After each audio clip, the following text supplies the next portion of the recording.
si hay algo que es claro en la palabra de Dios, es que desde el principio el Señor ha querido tener una relación con el ser humano.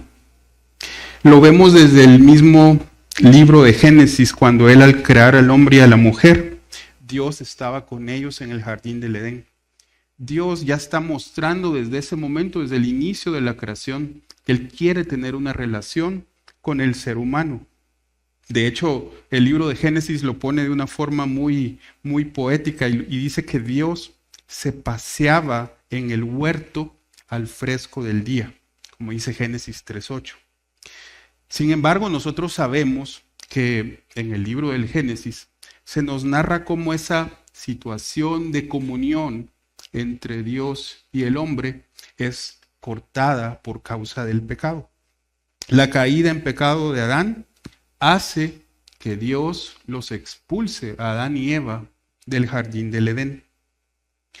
Y lo vemos en Génesis 3:24, donde nos dice la palabra de Dios: expulsó pues al hombre y al oriente del huerto del Edén puso querubines y una espada encendida que giraba en todas direcciones para guardar el camino del árbol de la vida.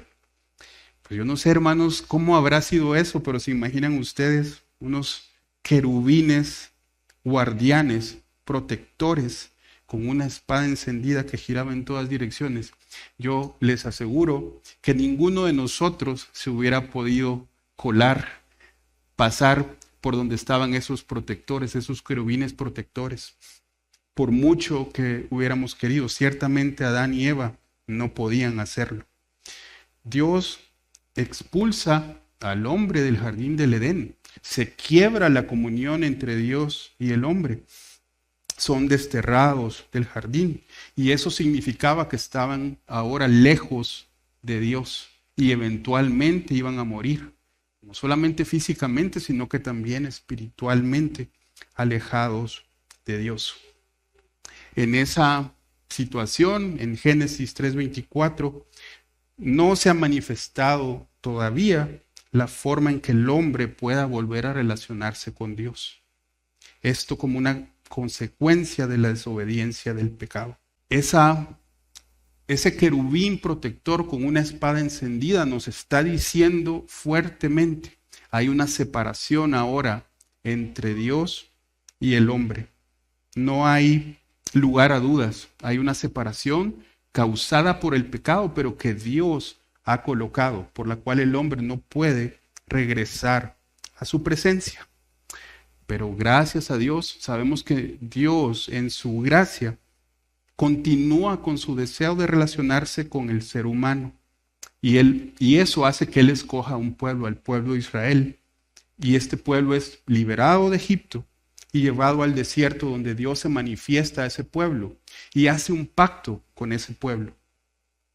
Y parte importante de ese pacto y de esa relación de Dios con el pueblo de Israel es el tabernáculo. Y en el pasaje que vamos a leer esta mañana, se nos dan varios detalles de cómo tenía que ser ese tabernáculo.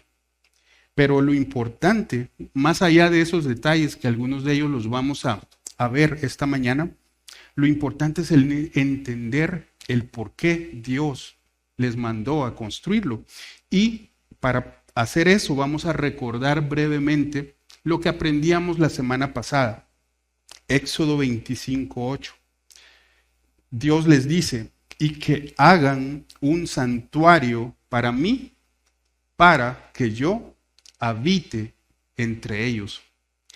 Esa separación que desde el jardín del Edén estaba entre Dios y el hombre, Dios está tomando acción para derribarla. Y lo que Él hace es que manda al pueblo de Israel, a Moisés concretamente, para que el pueblo de Israel construya ese santuario con el propósito de que Él habite entre ellos. Entonces, ya sabiendo eso, hermanos, teniendo ese contexto, vamos a leer el pasaje que corresponde al día de hoy. En nuestro estudio ya de varias semanas por el libro de Éxodo, vamos a leer el capítulo 26. Vamos a leer todo el capítulo. Les doy ahí un momentito, por favor, para que lo busquen. Y la palabra de Dios dice así: harás el tabernáculo con 10 cortinas de lino fino torcido y tela azul, púrpura y escarlata. Las harás con querubines, obra de hábil artífice. La longitud de cada cortina será de 28 codos y la anchura de cada cortina de 4 codos. Todas las cortinas tendrán una misma medida. 5 cortinas estarán unidas una con la otra. También las otras 5 cortinas estarán unidas una con la otra. Y harás lazos de tela azul en el borde de la cortina del extremo del primer enlace, y de la misma manera los harás en el borde de la cortina del extremo del segundo enlace. Harás 50 lazos en la primera cortina y harás 50 lazos en el borde de la cortina que está en el segundo enlace. Los lazos se corresponderán unos a otros. Harás además 50 broches de oro, y con los broches unirás las cortinas una a la otra, de manera que el tabernáculo sea una unidad. Harás también cortinas de pelo de cabra a manera de tienda sobre el tabernáculo. En total harás 11 cortinas. La longitud de cada cortina será de 30 codos y la anchura de cada cortina de 4 codos.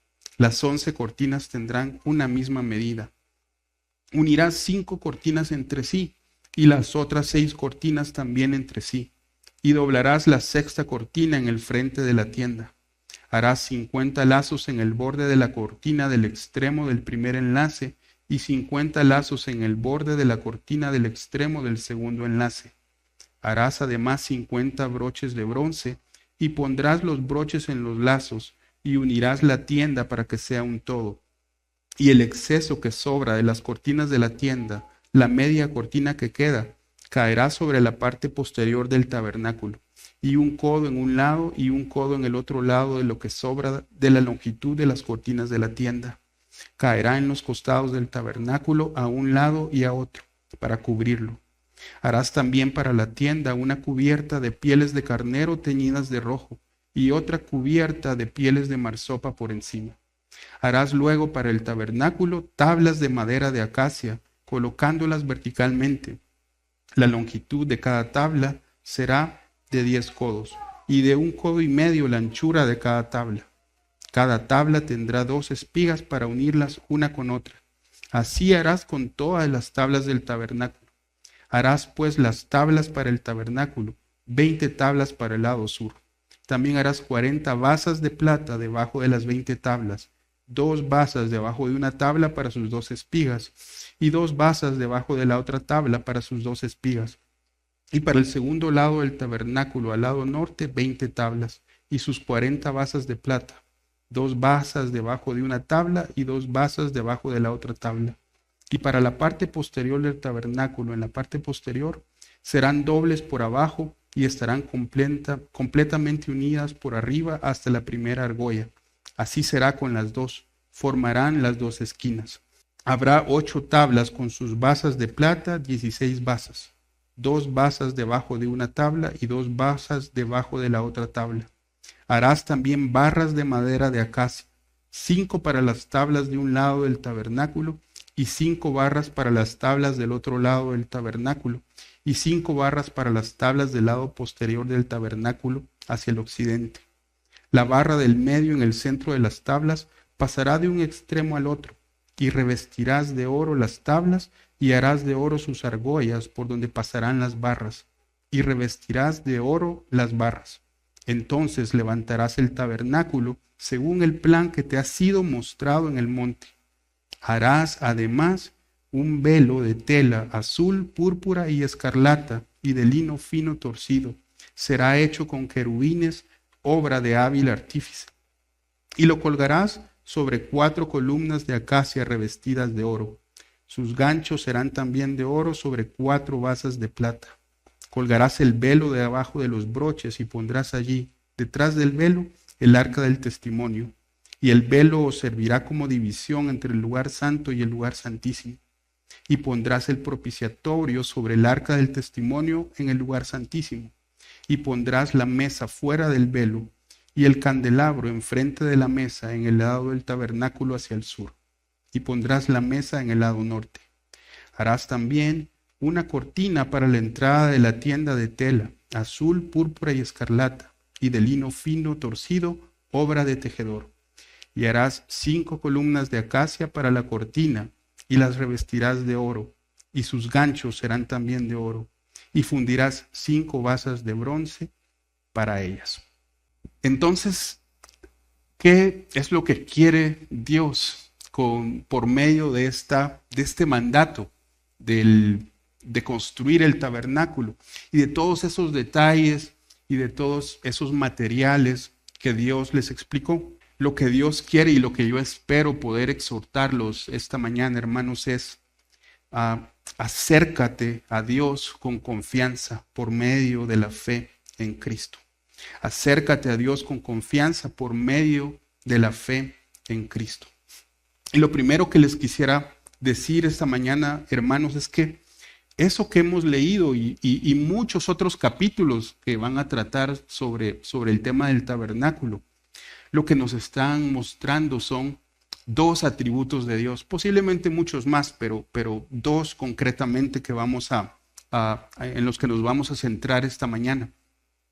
Su misericordia y su santidad. Dios está resaltando su misericordia y su santidad por medio de la realidad del tabernáculo. Y para poder, recuérdense que hemos dicho que el propósito de Dios es tener esa relación con su pueblo. Y para poder cumplir este propósito es que ordena la construcción del tabernáculo. El tabernáculo significa sencillamente morada, la casa. Eso es lo que significa la palabra, la casa de Dios, la morada de Dios. Y cada detalle que leímos tiene un propósito y tiene un significado. Pero lo que nos está diciendo es que esa relación con Dios, esa forma de acercarnos a Él, la adoración a Dios, tienen que ser hechas de acuerdo a como Él lo ha mandado y no de acuerdo a como nosotros nos lo imaginamos. Más aún, si ustedes se dan cuenta, fue Dios el que ordena a Moisés que se le construya el tabernáculo. No fue Moisés el que tuvo la idea, ni nadie del pueblo el que tuvo la idea. Es iniciativa de Dios el poder construir esa habitación en medio de su pueblo.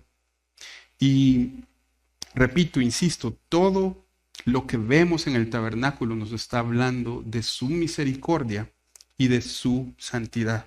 Ahora sí, vamos a ver ahí una ilustración de cómo era el tabernáculo.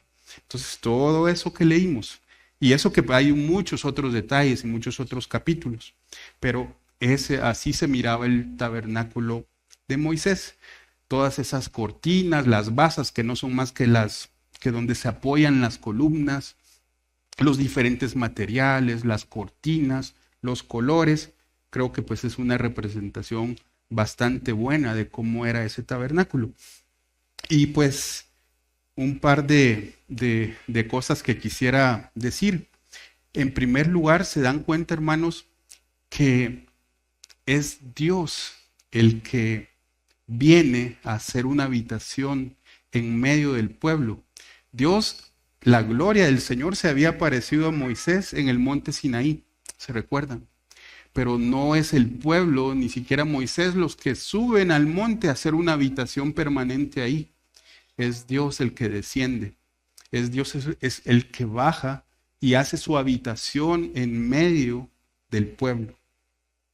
Ahora, decíamos que el tabernáculo nos habla de la santidad y de la misericordia de Dios. ¿Por qué nos habla de la santidad de Dios? Pues porque si bien es cierto Dios está entre ellos, todavía hay una limitante. Si se dan cuenta, el acceso a esa morada de Dios, el acceso a esa casa de Dios, no está abierto así como por así. No era que el pueblo podía entrar casualmente y en cualquier momento o de cualquier forma al tabernáculo. Había barreras que protegían la presencia de Dios. Y, por ejemplo, no era posible que alguien del pueblo se saltara esas ese muro que ustedes miran alrededor en el perímetro del tabernáculo y que sencillamente entrara a la presencia de Dios. No era posible. Solo había una puerta por la cual podían entrar. Y incluso dentro del tabernáculo vemos que hay una división adicional y nos lo menciona el pasaje que leímos y nos dice que en medio del lugar santo y el lugar santísimo se había de construir un velo, y ese velo constituye una separación adicional entre el área anterior y el lugar santísimo. Entonces vemos que el tabernáculo muestra la santidad de Dios porque está diciéndonos que si bien Él está en medio de su pueblo, todavía persistía una separación entre ellos. Y de hecho vuelven a aparecer los querubines. ¿Se acuerdan los querubines que hablábamos en Génesis? Vuelven a aparecer los querubines en este pasaje, con lo cual Dios nuevamente nos está recordando de esos querubines protectores de su presencia y de su santidad. Los mismos materiales usados también nos hablan de la santidad de Dios. Y todo había sido provisto por Dios. Ya otras veces hemos resaltado esto, que los materiales que sirvieron para la construcción de este tabernáculo fueron aquellos que los egipcios les dieron al pueblo de Israel cuando salieron de Egipto. Todos esos tesoros de los egipcios sirven ahora para embellecer la casa del Señor. Y eran materiales costosos, eran materiales preciosos. Se mencionan varios: tela azul, oro, lino fino, pieles de carnero, bronce, plata, madera de acacia. Algunos más que otros, pero muchos de ellos eran materiales preciosos, materiales finos, que lo que están haciendo es resaltar el carácter del que va a vivir ahí, de Dios. Nos habla, por ejemplo, el lino nos habla de la pureza de Dios, ese lino blanco que lo vemos en ese muro, en esas cortinas alrededor. Nos hablan de la santidad, de la pureza del Señor. El oro nos habla de su gloria resplandeciente. Entonces todos esos materiales finos y preciosos nos hablan del carácter del que va a vivir ahí. Las cortinas, si ustedes se dan cuenta en esa ilustración, hay cortinas por todos lados, y esas cortinas están dando esa idea de separación. Insisto, Dios está en medio de ellos, pero todavía el acceso no es completamente libre. Esas cortinas protegen la entrada al tabernáculo, la entrada al lugar santo y la entrada al lugar santísimo. Hay cortinas por encima, hay cortinas alrededor. Todo eso hace que la presencia del Señor no esté directamente accesible al pueblo. Y pues esa realidad de que esa presencia de Dios no está totalmente accesible al pueblo, significa que ellos no podían caminar en cualquier momento y como a ellos se les diera la gana a esa presencia, a ese tabernáculo. Hay otra ilustración que quisiera que mostráramos también, que es la del velo. El velo se menciona en los versículos 31-33 y ese es el velo que separaba, estando dentro del tabernáculo, separaba dos áreas dentro de él, el lugar santo y el lugar santísimo. Y les decía yo hace un momento, si ustedes se dan cuenta, vuelven a aparecer los querubines. Lo que está ahí era la representación de lo que Dios le mandó a Moisés, de que ilustrara con querubines nuevamente. Entonces, nuevamente Dios nos está diciendo, este es el camino a su presencia, pero está protegido por esos querubines protectores. Hay un velo que separa el lugar santísimo y adentro del lugar santísimo está el propiciatorio. Y el propiciatorio nos habla de la misericordia de Dios. ¿Se acuerdan? Yo les decía que todo esto nos habla de su santidad y de su misericordia. Pues el propiciatorio nos está hablando de la necesidad de un sacrificio para poder llegar ahí. Era el lugar donde una vez al año se iba a derramar la sangre del sacrificio que el sumo sacerdote derramaba sobre ese lugar. Y nos está hablando de la misericordia de Dios de proveer un sacrificio para que pudieran estar ahí. Y sin embargo, también nos dice que por la misma necesidad de que ese sacrificio tenía que ser repetido año con año, que todavía ese acceso no era completamente libre. Y hay otra imagen que les quiero mostrar. Ese es el propiciatorio. Nuevamente los querubines protectores que están ahí como símbolo de la presencia y de la santidad de Dios. Entonces, pero su misericordia también se manifiesta en el tabernáculo porque Él está mostrando una forma de acercarse a Él, de regresar a su presencia. Pongamos atención como en el lugar santísimo, el lugar central era el propiciatorio. Ahí fue donde Dios le dice a Moisés que se encontraría con él. Entonces, hemos pasado, hermanos, de la situación que vimos en Génesis 3, donde había querubines con una espada encendida que giraba en todas las direcciones, a el tabernáculo, donde ya hay una forma de entrar limitada. Solo el sumo sacerdote podía entrar una vez al año. Solamente los israelitas podían entrar y solamente lo podían hacer físicamente en ese lugar. Tenían que estar ahí para poder entrar. Pero aún con esas limitantes, era una muestra de la misericordia y de la gracia de Dios. Dios estaba con ellos. El pueblo no debía ver a Dios como aquel rey que estaba lejos. Dios estaba con ellos como en la primera ilustración, creo que lo muestra muy hermosamente. No fueron ellos los que tuvieron que subir al monte a hacer su habitación ahí. Dios bajó e hizo su tienda entre el pueblo. Y esos límites de los que yo estoy hablando, esas cortinas, esos querubines, esos límites, al final de cuentas, eran para la misma protección del pueblo. Porque si la santidad de Dios hubiera estado expuesta ante el pueblo, lo que hubiera pasado era que hubieran sido consumidos por el fuego consumidor de Dios. Y lo mismo nos hubiera pasado a nosotros si nos hubiéramos acercado a ese lugar. Entonces esos límites, al final de cuentas, son límites, pero están ahí para proteger al pueblo de la santidad, del fuego consumidor de Dios. Por 500 años, hermanos, por 500 años el tabernáculo fue el centro de la vida espiritual de Israel. 500 años.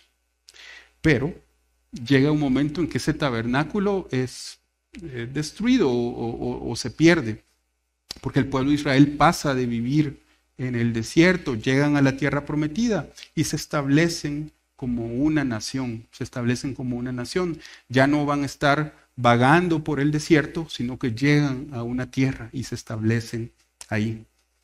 Y yo les voy a pedir que me acompañen, vamos a hacer un recorrido en el tiempo con este tema del tabernáculo. Solo que ahora ya no va a ser el tabernáculo, ahora va a ser el templo. Porque el pueblo de Israel, repito, cuando llega a establecerse en una tierra y a establecerse como un reino, Dios les da prosperidad. Hay muchos reyes que gobiernan la nación, entre ellos los más famosos, David y su hijo Salomón. El tabernáculo ya estaba desaparecido, pues aquí nos hemos adelantado muchos años en el tiempo. El tabernáculo ya estaba desaparecido, pero David tiene la idea de construir un templo para el Señor. Y ese templo, en efecto, es construido, aunque no lo construye David, sino que lo construye su hijo Salomón. Y esa historia la encontramos en los libros de Crónicas, cómo Salomón construye un templo para el Señor. Acuérdense, hermanos, aquí estamos hablando muchos años después del tiempo de Moisés. Ya no es el tabernáculo, sino que ahora es el templo. Pero la idea era la misma. La idea era que Dios iba a habitar en medio de su pueblo.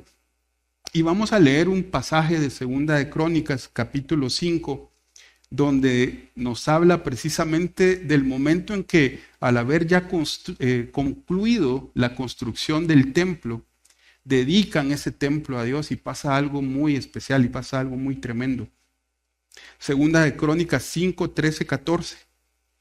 Cuando los trompeteros y los cantores al unísono se hacían oír a una voz alabando y glorificando al Señor, cuando levantaban sus voces acompañados por trompetas y címbalos e instrumentos de música, cuando alababan al Señor diciendo, ciertamente Él es bueno porque su misericordia es para siempre.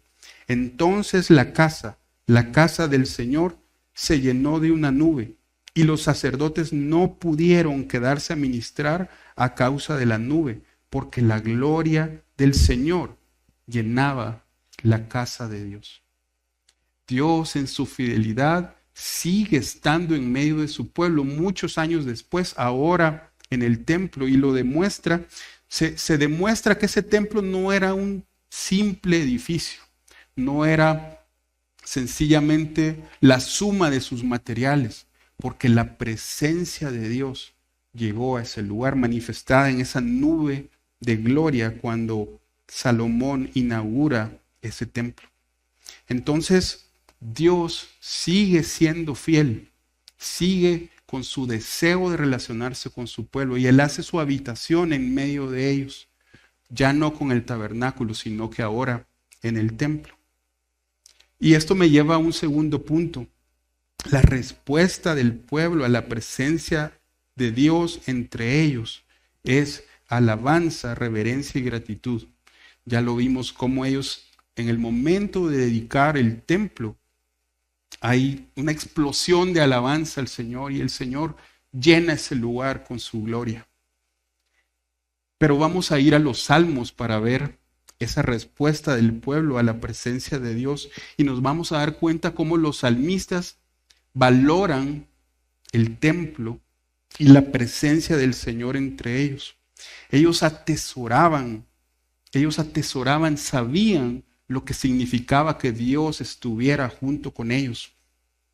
Y vamos a leer un par de salmos nada más, podríamos leer muchísimos, pero vamos a leer un par de salmos. El Salmo 84, versículos del 1 al 4. Cuán preciosas son tus moradas, oh Señor de los ejércitos. Anhela mi alma y aún desea con ansias los atrios del Señor. Mi corazón y mi carne cantan con gozo al Dios vivo. Aún el ave ha hallado casa y la golondrina nido para sí, donde poner sus polluelos. Tus altares, oh Señor de los ejércitos, Rey mío y Dios mío, cuán bienaventurados son los que moran en tu casa, continuamente te alaban. Yo no sé, hermanos, si ustedes lo perciben, pero ese salmista está emocionado, está gozoso de saber que tiene acceso al templo del Señor con todas las limitantes que dijimos. Pero ese salmista está bendecido y se considera dichoso de poder estar en la casa del Señor. Y él nos muestra el anhelo que él tenía de estar en ese lugar. Que Dios ponga ese anhelo en nosotros también. Me encanta lo que dice en el versículo 3. Seguramente el salmista vio un nido de golondrina en algún resquicio del templo y llega a la conclusión de decir, si aún la humilde golondrina encuentra una habitación ahí, ¿cómo no? El Señor me va a dar un lugar en su casa. Y es hermoso el pensar que Él se mira como un hijo de Dios, sabiendo que tiene un lugar en la casa del Señor.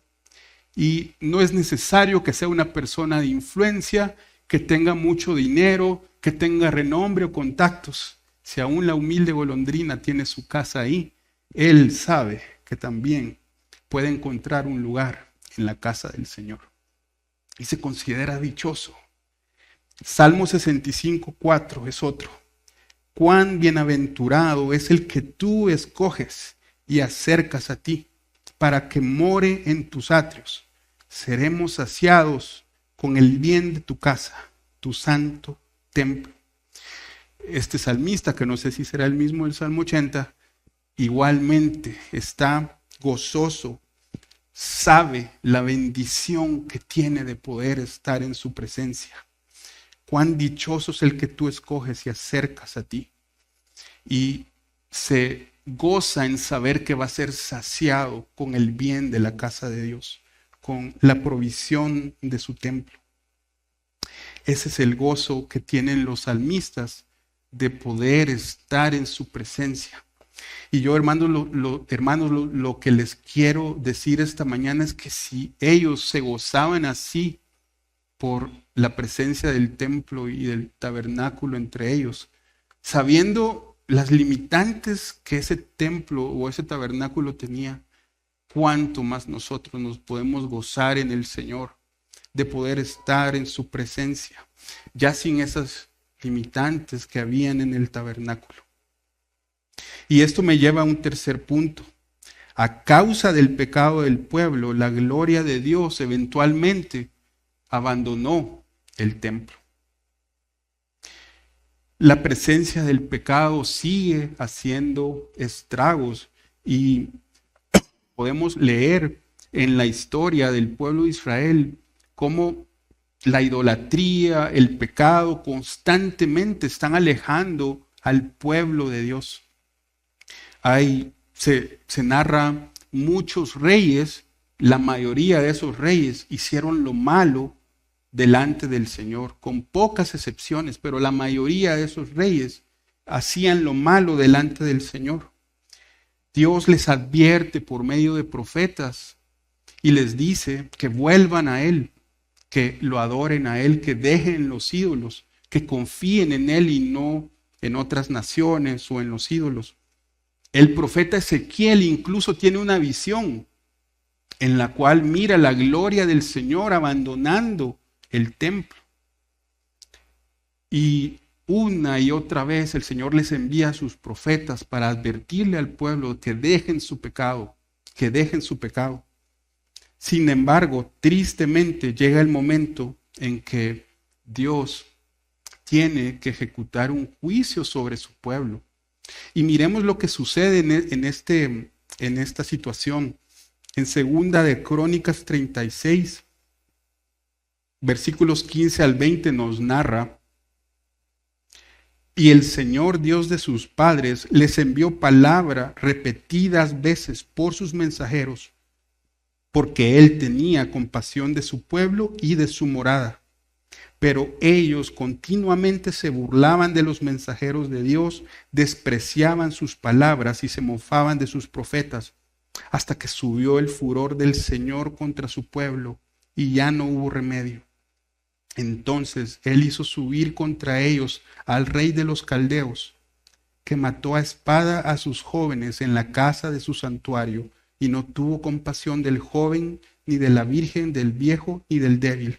A todos ellos los entregó en su mano, y todos los objetos de la casa de Dios, grandes y pequeños, los tesoros de la casa del Señor y los tesoros del rey y de sus oficiales, todo lo llevó a Babilonia.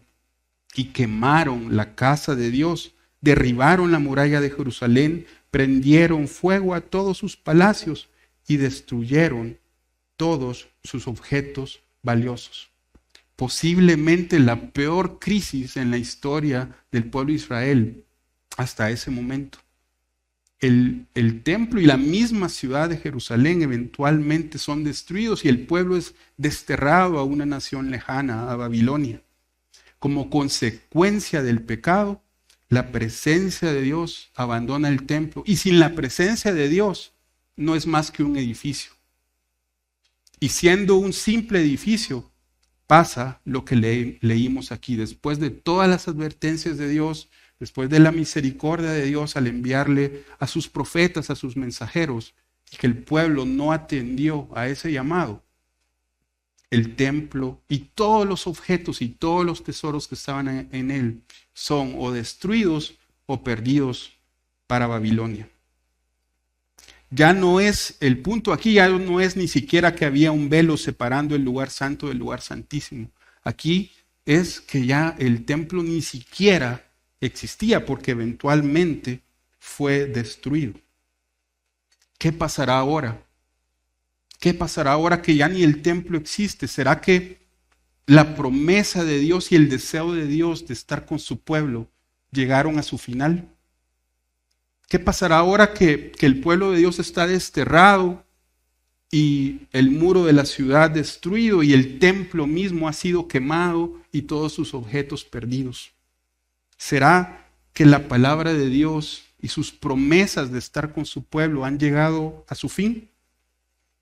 ¿Ha sido anulada la promesa de Dios por esta situación que acabamos de leer?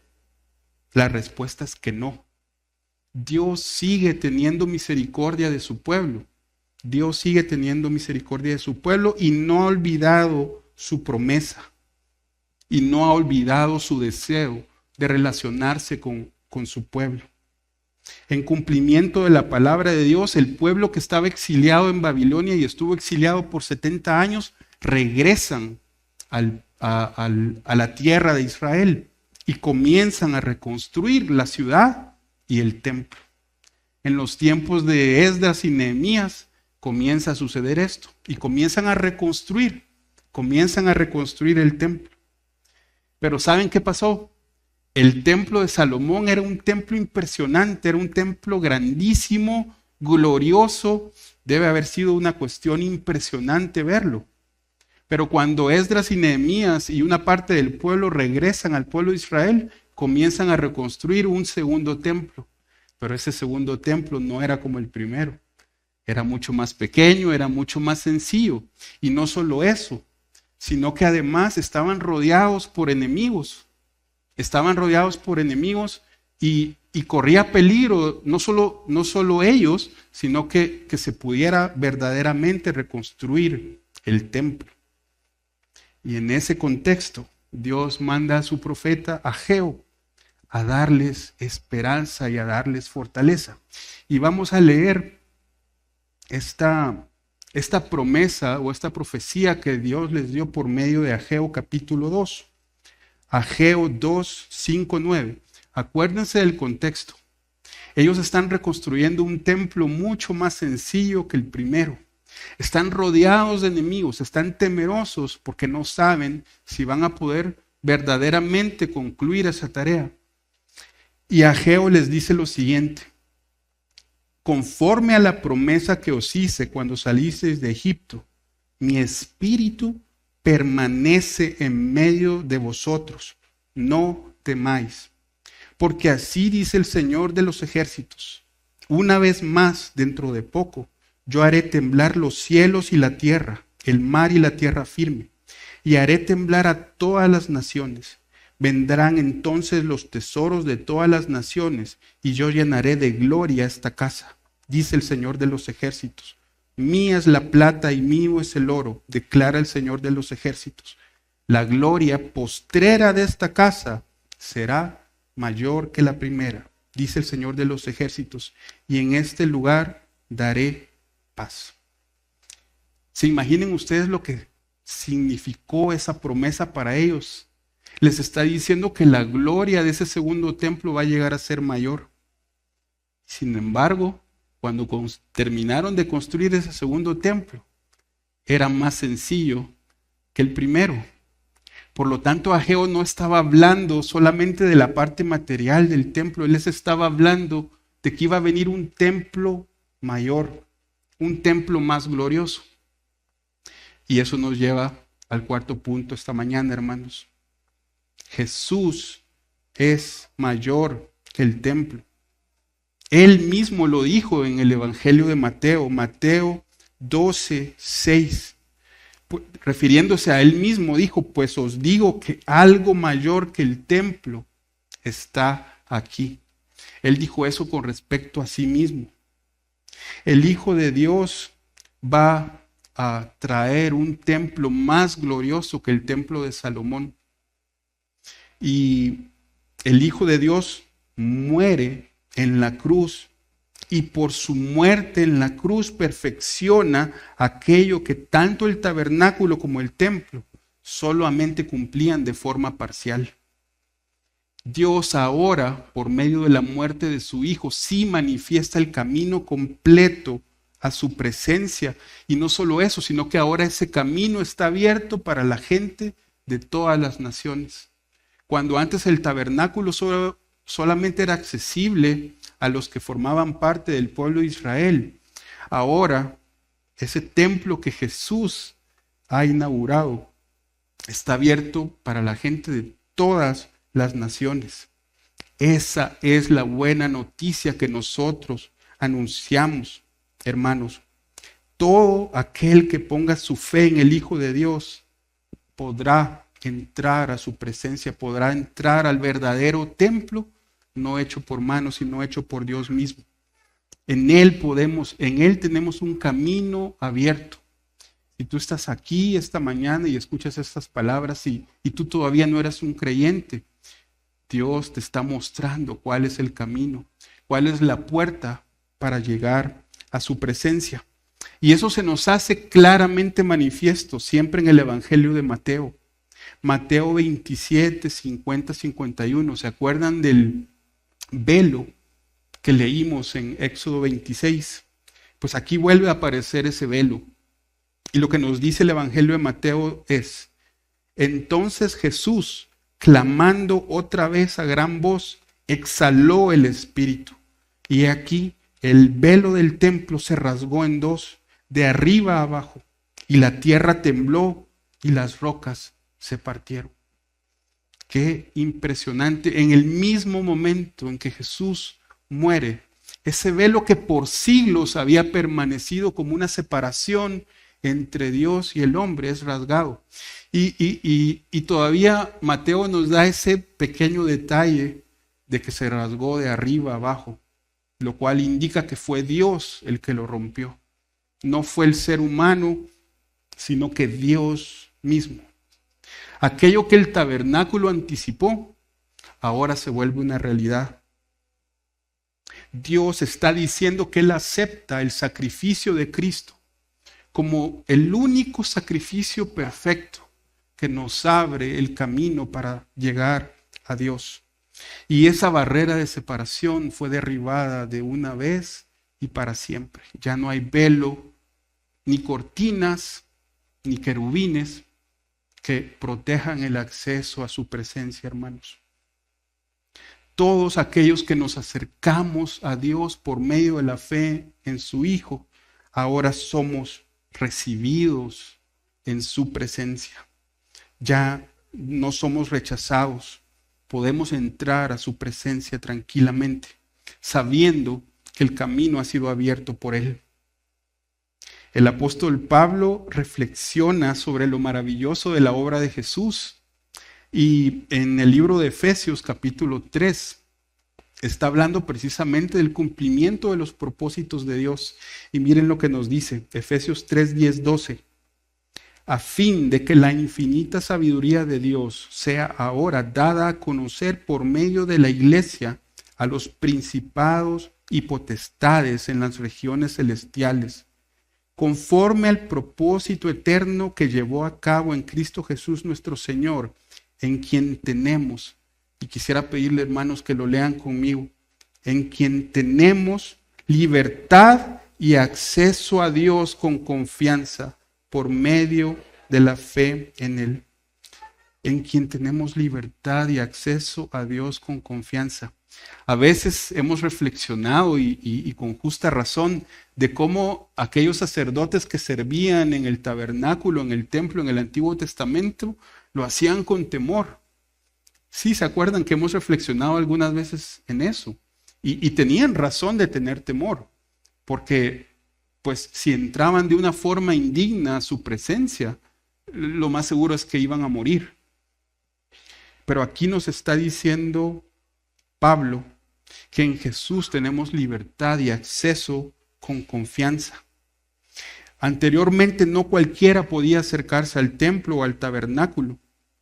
Y no solo eso, sino que era un lugar físico donde tenían que llegar para poder estar en la presencia de Dios. El atrio estaba reservado solamente para los israelitas y el lugar santo y el lugar santísimo estaba reservado solamente para los sacerdotes y el lugar santísimo solamente para el sumo sacerdote una vez al año. Y esto era voluntad de Dios mismo, no era algo que ellos se habían inventado. Dios mismo había puesto esas limitantes.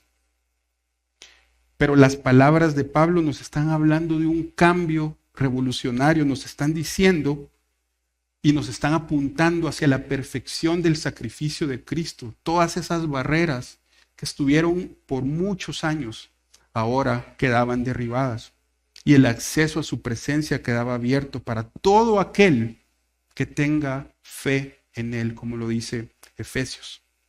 Podemos acercarnos como hijos, podemos clamar a Él porque tenemos acceso a su presencia. Podemos decirle Padre y Él nos contestará. Podemos decirle Dios nuestro y Él nos va a responder pueblo mío. Podemos clamar a Él y decirle sálvame Señor y recordar su promesa de que todo aquel que clame al nombre del Señor será salvo. Podemos entrar con confianza, con la confianza de no ser rechazados, porque no vamos en base a nuestro propio merecimiento o conocimiento o méritos, sino que vamos por la obra del único mediador que ha abierto el camino. Cuando usted llama a alguien, por mucha confianza que le tenga, pero si usted lo llama o le escribe, muchas veces le pregunta, ¿tenés unos minutos? ¿Tenés un tiempito para atenderme? ¿Sí? Pues a veces, por mucha confianza que tengamos con alguien, aún así le decimos, ¿me puedes atender? Y pues si nos dice que no, pues tenemos que volverlo a llamar. Pero con Dios tenemos acceso todo el tiempo. El Rey del universo escucha nuestro clamor y se ha acercado a nosotros. No es necesario que vayamos a un lugar específico. Pues hermanos, yo espero algún día, nunca lo he hecho, pero si algún día Dios me da la oportunidad de ir a Israel y conocerlo, pues qué bueno si puedo ir. Pero si no puedo ir, no pasa nada, porque ya no dependemos de un lugar físico para poder adorar al Señor. Lo podemos hacer en cualquier momento, podemos clamar a Él en cualquier momento, en cualquier lugar, a cualquier hora del día. Los que han viajado a algún país islámico saben que en los países islámicos tienen la costumbre de que a ciertas horas del día se hace un llamado a la oración y todo el mundo para lo que está haciendo y a esas horas del día oran a Dios. Pues hermanos, nosotros podemos acercarnos a Él en cualquier momento. No hay una hora especial del día, no hay una época especial del año. En todo momento, en todo lugar y en cualquier situación, el Señor escucha nuestra oración y podemos acercarnos a Él en alabanza y adoración. Hermanos, si tenemos bendiciones así, ¿cómo no vamos a responder igual que lo hicieron los salmistas? Si los salmistas se gozaban en la presencia de Dios, en el tabernáculo, en el templo, y era todavía algo tan limitado, ¿cómo nosotros que tenemos acceso al Padre por medio de la fe en su Hijo, no le vamos a responder igual en alabanza, con agradecimiento, en adoración a Él? ¿Cómo no vamos a entrar por sus atrios con acción de gracias y por sus puertas con alabanza? ¿Cómo no vamos a responderle con gozo de saber que su presencia satisface toda nuestra necesidad y nos sacia de bien en su presencia? ¿Cómo no vamos a darle gracias y alabarlo por lo que Él ha hecho? Recordemos, nosotros tenemos algo mayor que el templo, algo mayor que el templo, algo mayor que el tabernáculo. Ese tabernáculo de Moisés apenas era una sombra de lo que ahora en Cristo nosotros tenemos. Pero aún hay algo más. Ya tenemos acceso al Padre, ya tenemos la bendición de poder acercarnos a Él con libertad y con confianza por la sangre de su Hijo. pero aún luchamos con el pecado, aún estamos en este mundo y a veces caemos y luchamos y estamos todavía rodeados del mal, un mal que hay en nosotros y el mal que hay en el mundo. Pero todavía hay una obra de Dios más para llevar a su cumplimiento final ese deseo de relacionarse con su pueblo. Y para eso vamos a ir al libro de Apocalipsis. Aquí está la conclusión de la historia. Vamos a ver que en el libro de Apocalipsis, capítulo 21, se vuelve a mencionar el tabernáculo. Solo que ahora el tabernáculo que se menciona ahí ya no es el tabernáculo de Moisés, sino que es el mero, como dirían. Es el verdadero tabernáculo. ¿Se acuerdan que Dios le dijo a Moisés, haz todas estas cosas según el modelo que yo te mostré? Pues aquí en Apocalipsis 21 vamos a ver el verdadero tabernáculo. Y lo que dice Juan, que escribió Apocalipsis, es: y vi un cielo nuevo y una tierra nueva, porque el primer cielo y la primera tierra pasaron, y el mar ya no existe. Y vi la ciudad santa, la nueva Jerusalén, que descendía del cielo de Dios, preparada como una novia ataviada para su esposo. Entonces oí una gran voz que decía desde el trono: he aquí, el tabernáculo de Dios está entre los hombres, y Él habitará entre ellos, y ellos serán su pueblo. Y Dios mismo estará entre ellos. Él enjugará toda lágrima de sus ojos, y ya no habrá muerte, ni habrá más duelo, ni clamor, ni dolor, porque las primeras cosas han pasado. Esa es la conclusión de la historia. Dios habitando para siempre con su pueblo. El pacto de Dios cumplido a su perfección. Todo motivo de dolor y muerte eliminado para siempre. Tan maravillosas son esas realidades que Juan utiliza una frase impresionante y él dice: vi un cielo nuevo y una tierra nueva. Se ve que él está luchando como para describir lo que está viendo. Y utiliza esa frase: vi un cielo nuevo y una tierra nueva.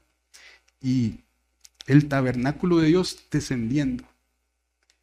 Nuevamente vemos cómo es Dios el que desciende a nosotros. No somos nosotros los que podemos subir a Él, no podríamos. Es Él en su gracia el que desciende a nosotros y hace su habitación en medio de su pueblo. Y no solo eso, todo aquello que ahora nos causa dolor, sufrimiento y muerte es eliminado también. Entre esas cosas, el pecado. Y si avanzamos un poquito más en el capítulo, Apocalipsis 21, 22, 26, dice todavía más: y no vi en ella templo alguno, porque su templo es el Señor, el Dios Todopoderoso y el Cordero. La ciudad no tiene necesidad de sol ni de luna que la iluminen, porque la gloria de Dios la ilumina, y el Cordero es su lumbrera. Y las naciones andarán a su luz, y los reyes de la tierra traerán a ella su gloria.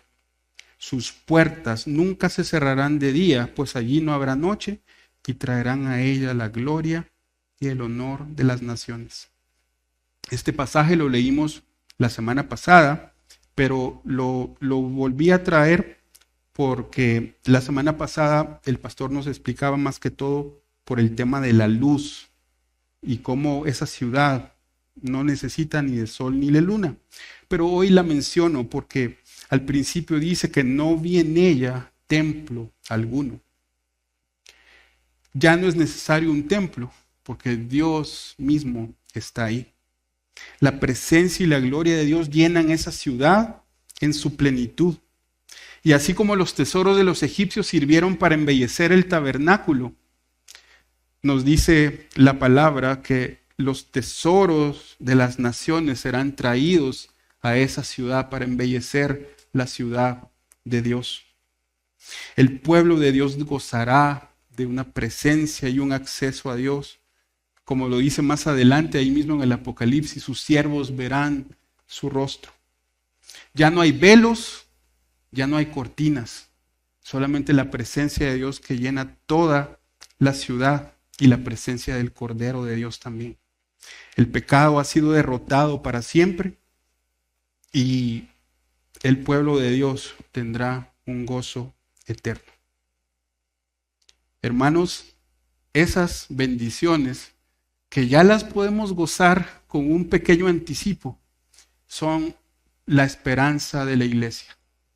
Y que esa esperanza nos llene de fortaleza de saber que a eso vamos. Termino, hermanos, nuevamente con los salmos y exhortándolos a que con ese mismo fervor que los salmos nos han mostrado, nosotros podamos alabar al Señor sabiendo el acceso que tenemos a Él. Yo oro, hermanos, para que el entender estas cosas, el entender el acceso que tenemos a su presencia, prefigurado en el tabernáculo, pero que ahora lo tenemos en Cristo, nos lleve a orar de una forma diferente, con fe, con confianza, no con desgano ni por obligación, sino sabiendo que no estamos hablando al vacío, estamos hablando con nuestro Padre, con ese Dios que se ha acercado a nosotros y que nos ha abierto el camino para su presencia. Y como les decía, termino con el Salmo 84, 8, 10. Oh Señor, Dios de los ejércitos, oye mi oración. Escucha, oh Dios de Jacob. Mira, oh Dios, escudo nuestro, y contempla el rostro de tu ungido, porque mejor es un día en tus atrios que 1000 fuera de ellos. Prefiero estar en el umbral de la casa de mi Dios que morar en las tiendas de impiedad.